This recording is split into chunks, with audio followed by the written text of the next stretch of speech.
யார் காரணம்? அம்மா காரணம்.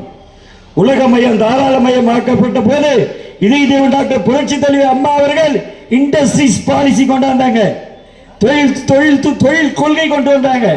அதோடு மட்டும் 2003 ஐடி பாலிசி, மின்னணு பொருள் ஏற்றுமதியில் 41% தமிழ்நாடு முன்னேறி இருக்குது என்று கேட்டால் இதய தேவன் டாக்டர் புரட்சி தலைவி அம்மா அவர்கள் தான் சொந்தம். அப்ப மின்னணு கொள்கையை 2003 உருவாக்கி தந்த ஒரு முதலமைச்சர் யார் என்று கேட்டால் இதய தேவன் டாக்டர் புரட்சி தலைவி அம்மா அவர்கள்.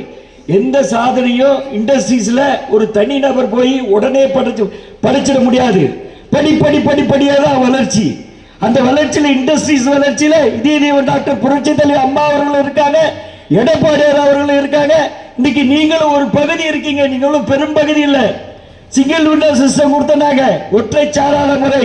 சிங்கிள் டேட்ல 30 நாள்ல ஒரு இண்டஸ்ட்ரி தொழில் தொடங்குற யார் வந்தாலும் கையெழுத்து போட்டு அவனுக்கு ஆல் கிளியரன்ஸ்